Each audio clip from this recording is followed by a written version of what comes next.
Hi everyone, welcome back to my channel. As you can tell, I'm in a new setup because I just moved and I'm still working on settling in, so it's gonna take a while.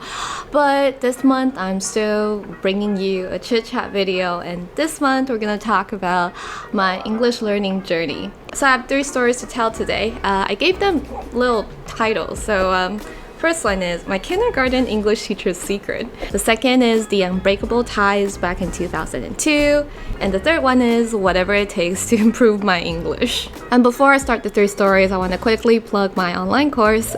这个礼拜呢是英文聊天术快闪优惠8折的期间。今天上片时间应该是礼拜6，然后优惠会持续到礼拜1的午夜12点。那英文聊天术是一个什么样的课程呢？就是会系统化的教你很多沟通上面的策略，比如说你听不懂啊，跟不上啊，这些窘境啊，要怎么样来面对哦？那课程呢还介绍了13种生活中最常见的情境，还有要如何应对哦。YouTube 里面跟课程最大的不同呢，就是除了比较系统化之外呢，还会附上一个130页精美排版的彩色讲义哦。然后我还做了一个生活常用的300句有声电子书，这些呢都会包含在课程里面。那这次优惠不用优惠码哦，只要到 speaking.co 或者是点击资讯栏里面的连结，就可以直接享有8折的优惠，可以现省720元。课程的优惠呢会一直到下礼拜1 9月13号的午夜12点哦。所以如果想要提升英文沟通能力的话呢，快点趁着优惠期间加入课程吧。So story number 1 is my kindergarten English teacher's secret. So from age 6 to 11, I went to this private English school.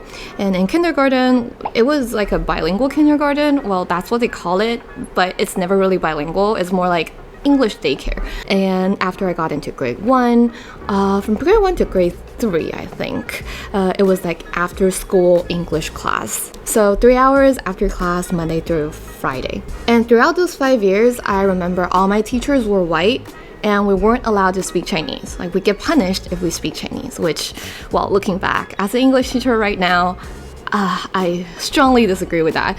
But honestly, I had a lot of fond memories. I remember we had a teacher who every kid loved. He's pretty strict, but his classes were really fun. Like, you can think back to your childhood and think of a teacher who everyone loved, and you just look forward to seeing that teacher. And he was that teacher. Unfortunately, he was caught stashing weed, I think, in his apartment, and he was deported. At the time, I didn't know what exactly happened. I didn't know what committing a crime means, and let alone weed. Like, I had no idea. All I knew was that one of my favorite teachers was gone, and I was kind of bummed out. I was a little bit sad. Fast forward 20 years later, I was in Canada. I was doing my master's degree. In class, I remember sharing this story because we were talking about bilingual education in Taiwan, and that memory just popped up, and I shared it with the class because I thought it was funny. And my teacher, she was hilarious. You wouldn't believe what she said. She looked at me like very calm, like nonchalant, and just said, maybe that's why he's so good at his job. Maybe that's why he's so good with kids. You all loved him, and that's his secret. It was so funny, but it kind of made sense though. Looking back those 5 years from when I was 6 to 11, English school really helped me in 2 ways, I think. First of all, definitely my pronunciation, because I was able to imitate the sounds in English from an earlier age. But honestly, in terms of other skills, I mean, I was a kid. The English was still very basic, and I wouldn't say that I learned that much during that period. I think my biggest takeaway would be that I had a really positive attitude towards language learning because I had a lot of fun being in that English school, and I had no shame when I was a kid, and even if I didn't perform that well, I still receive a lot of positive feedback. I think for a lot of people, thinking about learning English conjures up a lot of negative emotions, like being made fun of, being judged, or having to pass exams and, scoring very low. There are so many ways that you could be discouraged from learning English, and I think the biggest takeaway for me throughout that 5 years is that I've never felt that way. I've never felt like learning English was painful in any sense.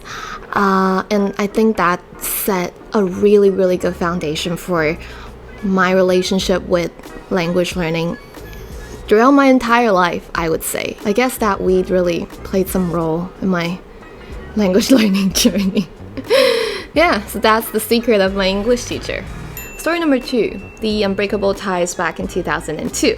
2002 was an interesting time. It was 20 years ago. I was in middle school and I was so in love with Avril Lavigne. You know, back in the days, there were CD cases with a little booklet of lyrics. I'd take that booklet and read all the lyrics and like circle the words that I didn't know and type it into 快译通. That's the fancy dictionary back then, okay? The song Complicated came out in 2002 and that's where I learned the word complicated.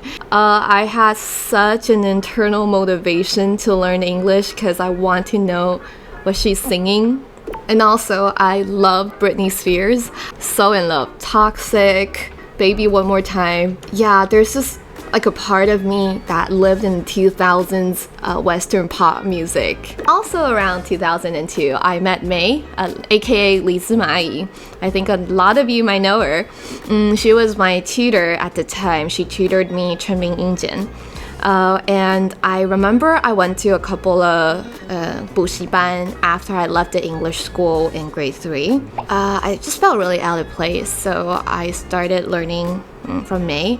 And I remember that she was able to challenge me as a kid. Well, she was able to make me feel like I'm growing as a language learner. I'm like expanding what I know about the language. So thank you, May. And fast forward another 15, 20 years. I was traveling in California when Avril Lavigne had her comeback tour. I think it was the Head Above Water tour. And I got so emotional. Man, I'm gonna get emotional right now, shit. But I saw her on stage and she was just... shit. She was just my childhood idol. And like being able to understand everything she said was just... I would never have imagined that. Oh, it's so funny. Why am I crying? Jesus. I think I was crying too that day. Partly because of the music and partly because like I'm so glad I came so far. Like, from not knowing the word complicated to be in the crowd and understand her in person. It was just,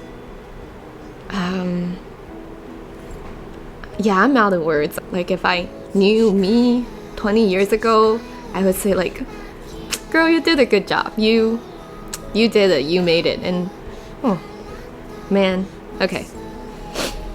Tissue. Also, I reunited with May around that time. I was working in 补习班 and I came across, I think, her blog or her Facebook page, and I don't know, I just felt like I feel like I know this person, but I just can't recall. It took me so long to, you know, dig into my memories, and I was like, wait, I think she's my English teacher. So yeah, we reconnected at the point. Do you call it 师母？不对，老师的老师要叫什么？老师的老师。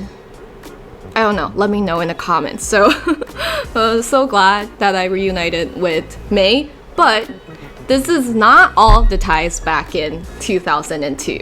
We're not done yet. I had a boyfriend at the time. So I told him that I reunited with my childhood English teacher.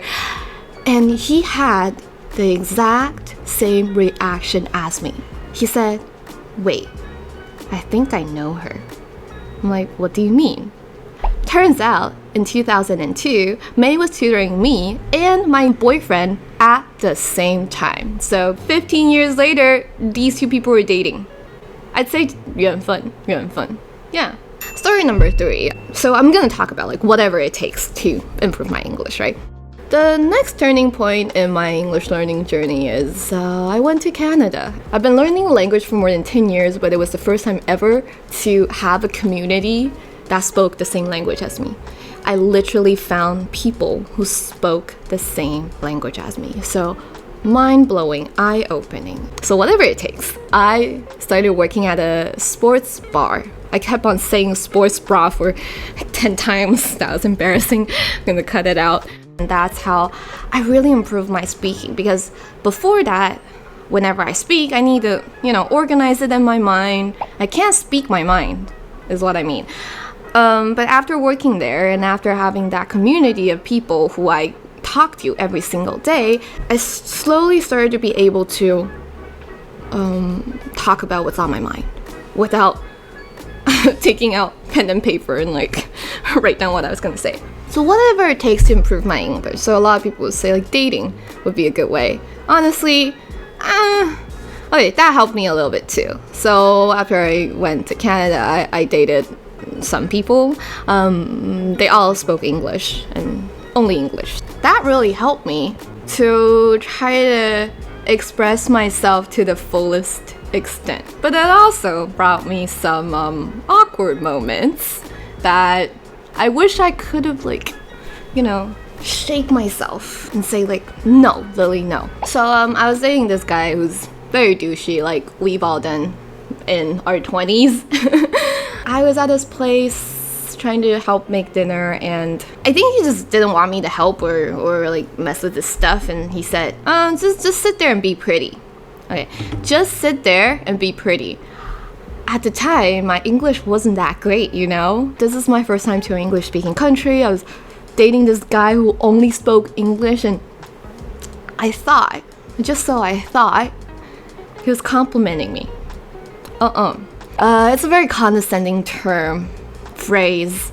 When you say sit there and be pretty, it means girls should shut up and just don't talk and be花瓶.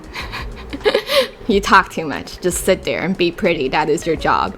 It's a very condescending thing to say. And I wish I knew back in the day. But yes. And there were so many other douchey things he would say to me. So whenever we part, like a normal person, I would want to ask so when do you have time next week or something like that? And he would say, well, I'll see you when I see you, I guess. It's just, he doesn't even want to commit to a time for us to meet. I'll see you when I see you, whatever that means. And my English wasn't great, so I was like, okay, what does this mean? Is he gonna see me? So when you say I'll see you when I see you, basically means that I might see you and I might not. I don't want to make plans or I don't want to make promises. Lily, I know whatever it takes to improve your English, but I don't know if it's worth it. Would you date someone who's douchey just to improve your English? Let me know in the comments. Well, yeah, I did kind of improve my English, so what can I say? What can I say, right? What can I say? Okay, this is a lot of oversharing. Don't forget that 英文聊天室8折优惠直到下礼拜一的5月12点哦。Alright, I think that's about it for today's video, and I'll see you when I see you, I guess. Bye!